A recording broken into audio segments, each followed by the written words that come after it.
Okay, let's move on to the fourth and final piece of the presentation, and probably my favorite, the best practices of search engine optimization. This is a huge topic, and obviously I can only cover a small piece of it. So what I want to do is just give you the essentials of search engine optimization here. There's four essential areas we're going to cover here. One is your page title and the description of your website. The second one is your post titles and how you can strategically use keywords when you're creating your content and titling your content. The third strategy or third essential is to just create really good stuff that people are going to share, because that inherently will get your name out there because people want to share it. People love showing things to their friends that are cool. So if you create something that's cool, they're going to share it. And then the fourth one, and probably the biggest one, in fact, it's 90% of the effort, off-page link popularity. The more sites linking to you, the better you're going to do from a search engine optimization perspective. And I'm going to kind of go into a bit of detail on all four of these points right now. So let's talk about title and description. Best way to do it is with an example. So here I did a Google search for the keyword WordPress overview, and there's 14 million results. The first result there, you can see the title of that page is blogging with WordPress dash overview blah blah blah. So the title is always the linked text in blue, and then below that is the description in black text. Description is not linked, but it describes the page in further detail. So the key thing to think about here with SEO is that if you want to rank for any particular keyword, you want to make sure that keyword is in both places, the title and the description of the page you're trying to rank. If you're trying to rank the homepage of your website for dog trainer, then the title of your homepage and the description of your homepage should have the word dog trainer in it. With WordPress, this is really easy to do. I've given you a screenshot here of a plugin called the All-in-One SEO plugin, and this plugin makes it super easy with WordPress to simply put your page title and page description in whatever text you need it to be in right here, and there's no programming to do. All you have to do is log into your WordPress dashboard, set it, save it, and then leave it, and then you're up and running with the titles that you want. What's really great about this plugin is that you can also specify title and description for every other page and every other post on your WordPress website. When you start thinking about all the different keywords that could start ranking in Google every time you publish new content, this gets very, very powerful. The second concept here is putting your keywords into your post titles. So the general structure I recommend is pick a big keyword for your home page. So back to dog trainer. If you're a dog trainer, your home page should be the keyword you use to optimize, because that's the big one. That's the one that's going to get a huge volume of traffic.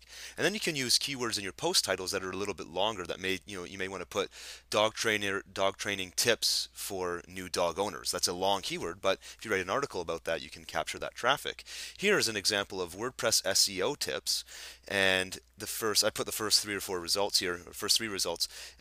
If you look at the third one, that's just a blog post on a blog where the title of the post was 20 practical SEO tips, blah, blah, blah.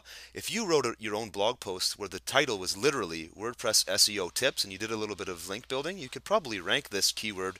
You could rank for this keyword right near the top of Google. So those are the first two ways to look at SEO from a WordPress perspective.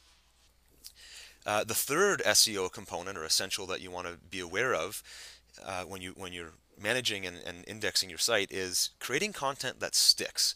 And I said it off the top when I introduced this topic.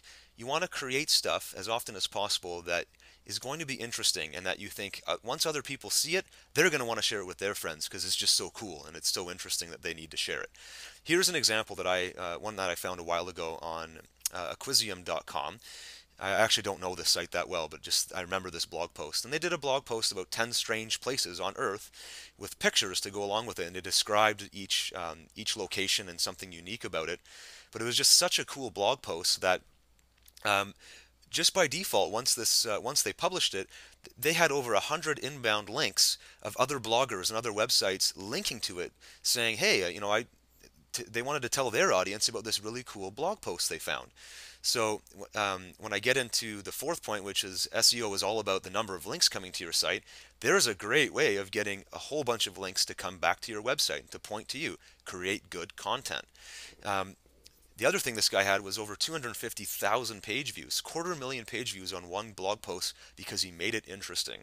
So you're probably gonna, when you get into studying SEO, There's a lot of different strategies and techniques, and some of them are just about spreading your link as far as possible. I still like the strategy of creating good stuff that people are going to want to come and see, and that's a really powerful SEO strategy in itself. The fourth and probably most important SEO strategy that you're going to need to learn is off-page link popularity. And the way this works is the number of sites that link to you and the quality of those websites will determine how high you rank. And it's done in a certain way. So here is a picture of a screenshot of my website of my friends and links. And you can see here I'm linking to different websites. I just do this on my website to help people out because these are people I want to promote. They're my friends. We look at the specific example here, Shelburne Bootcamp. I don't type in www.kickbootcamp.com. I put in the anchor text, and that's the word here, anchor text, Shelburne Bootcamp, and that word, that anchor text, links to her website. And I did that on purpose for Kelly because I knew she wanted to be #1 on Google for that search phrase, Shelburne Bootcamp, because she runs a boot camp in a town called Shelburne. It's a perfect keyword for her for a localized search.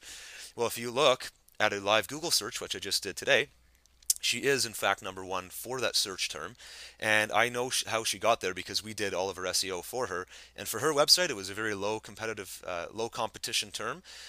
We only had to put her anchor text on 3 or 4 of our websites, and she was at #1. Now it's not that quite that simple because the sites we're linking from are sites that are a little bit more powerful and ranked highly in Google's eyes. So you can't just buy a brand new website with no history and put up your link and expect that to count as a link back to your website. Um, the quality of the pages linking to you does matter. I want to explain that here on the next slide. This diagram shows you a rough overview of how SEO really works. So if you want to optimize any website, that website itself, you think of it in the middle, and then there's things that attach to that website like blogs or PDFs or documents you want to put on it. And these things can also live in other spots as well. But really the message here is the outer wheel, which is, we've got some examples of just some other sites that are out there right now, Twitter, Flickr, Google Video, YouTube, and so on. There are so many different places online that you can go out and publish content and become a member of that community and then link back to your website using that anchor text that we discussed. So if you're trying to rank for dog trainer, then you go create profiles in all these different sites and you make sure that when you link back to your site, the text says dog trainer. And the more sites you have like this and the higher quality the sites, higher quality your profiles on those sites, the better your search engine positioning will be over time. And that summarizes the fourth and final lesson of our presentation.